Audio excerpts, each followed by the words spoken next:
Hello, it's Doug, the 2-Minute Gardener, continuing our series on backyard makeovers. Here are 4 different small backyards that I did over the years. 4 very different styles, different needs, everything from clean and modern to little kid backyard to wavy walls. So let's get to it. Let me walk you through how we did all of it.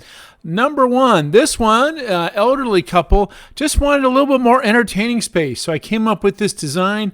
And when I was surveying the property, I realized that if we elevated the patio just a few feet, they could actually see the ocean. So I did an initial design, then pulled out the big red hose, and then we got to work. We scraped everything, we leveled it off, and we started with the retaining wall to build the upper patio. Now, these are called CMU block, concrete masonry unit blocks. And they're one of the most fundamental and least expensive way to build a retaining wall. And so what we're doing here is raising up the entire back patio for 2 reasons. Again, so they could see the ocean, but also to create 2 different levels for entertaining. And because it was so close to the ocean, I kind of did a little curve.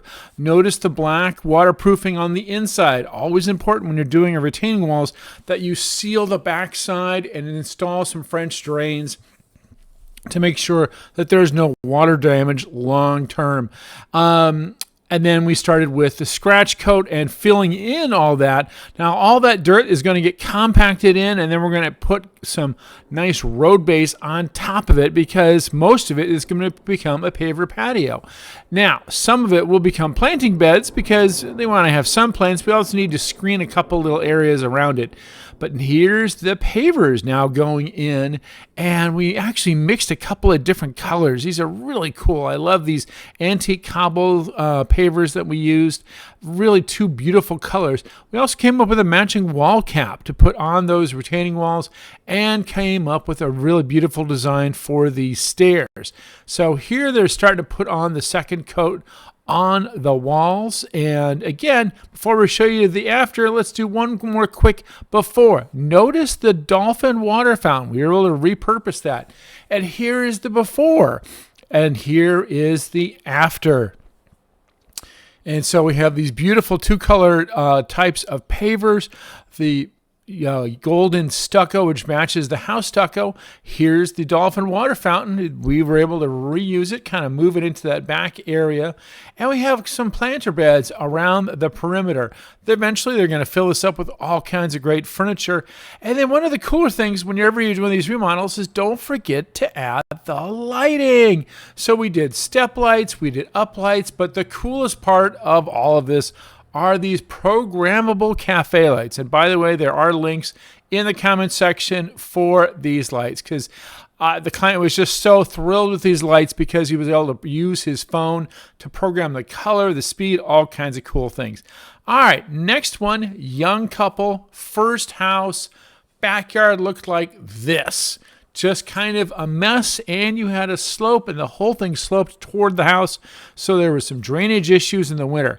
Came up with kind of a curvy cottage garden type design that also had a wonderful space for entertaining, tables and chairs and all kinds of things. So first up is we have to scrape all this dirt out of there and get rid of a lot of dirt. We took about 20 yards of dirt out of this backyard, and it's always helpful when you can get that bobcat in to really scrape it down and then add the drains to it. Once we did that, we kind of laid out the patio, and also because we were doing a synthetic shade structure, we kind of made sure to lay that out so it was in a position that would do the most good. So that's what we did with the pipes, and then marked it in blue to make sure everybody was happy with it. And here is the paver patio. Again, we actually did 2 colors here as well. Antique cobble turned out great. There's the metal posts for the synthetic shade structure. And they chose the synthetic shade structure because they really wanted something that was going to last forever and not need to be repainted. And so that's how that turned out. And then here are all the plants for the cottage garden. One more time, let's kind of show you the before. Just a scraggly, weed-infested mess.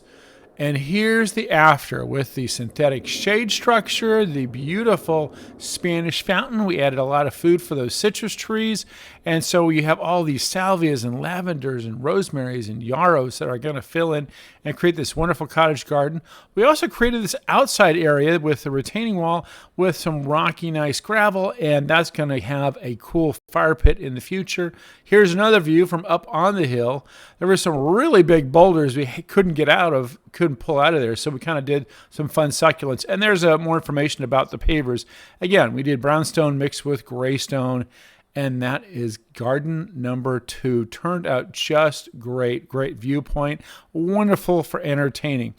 All right, number 3, young couple, first house, and they have 2 small kids, and this was the backyard. It was one of the most spectacularly bad backyards I had ever seen. And it was really bad at this particular time because of the winter rains had caused the weeds to just go crazy, and it was truly ridiculous.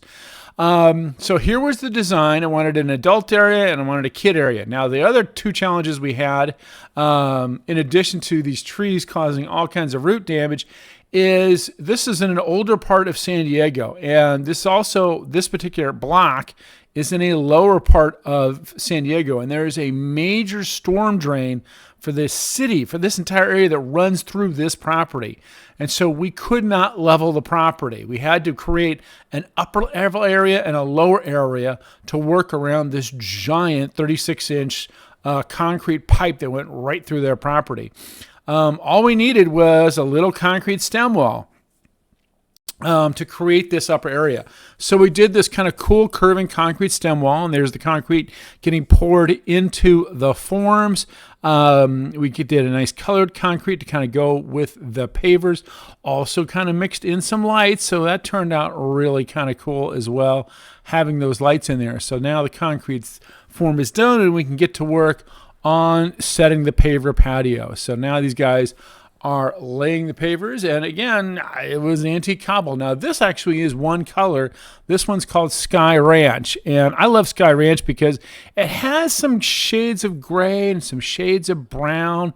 Really kind of cool. Now this back patio area, which is right next to the house, also had a couple of little sloping issues, but we made sure to slope it toward the drains, and then actually added one little step area to compensate.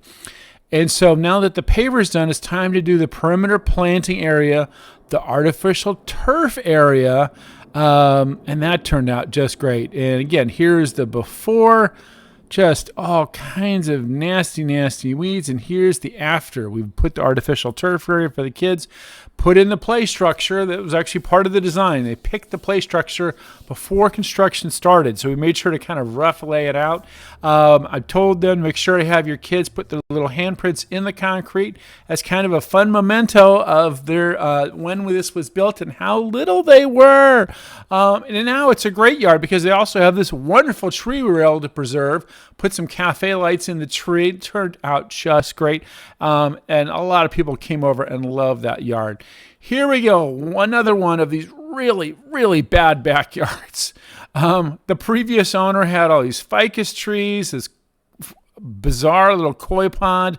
I mean, all kinds of busted concrete. It was one of the more spectacularly bad backyards I'd ever come across. So again, did a design to create some nice clean lines. The client just wanted nice clean lines, a wonderful patio to have their friends over, lots of space, a little space for their dog, but mostly for their friends. So in order to maximize this backyard, once we demoed everything, including those nasty ficus roots, it was time to build these retaining walls. So we wanted to max out the flat space, so we built these series of retaining walls, one on the side. And again, these are these concrete block walls set in concrete. You always have to put those in a nice concrete footing and then pour concrete in those cells so that they are very, very nice and solid. And this particular backyard, they decided to do a concrete for the hardscape material of the yard. So this particular concrete is San Diego Buff, and that's the actual name of the color. It's a Davis color called San Diego Buff, which I always am tickled with because I'm in San Diego. This is a San Diego project we're doing here. And then it got a nice acid wash finish to really kind of give it a little bit of pizzazz. It turned out great. I was really happy with. I'm not much of an acid wash guy, but I really like this. And then we did kind of a nice neutral Santa Barbara finish on the retaining walls themselves, and those turn out beautiful. Again, nice, clean, modern lines. Again, here's the before, here's the after. Just a mess, and now we have these nice clean lines with lights and those cafe lights. I tell you, I'm putting these cafe lights in just about everything. I just love those lights. Well, that's all for now. Don't forget to hit like, subscribe, and leave a comment on which yard of these you like the best. Oh, and a big shout out to Unique Landscaping. They did a great job on these projects. Well, that's all for now. Good luck with your landscape project. This is Doug, the 2-Minute Gardener, saying thanks for watching.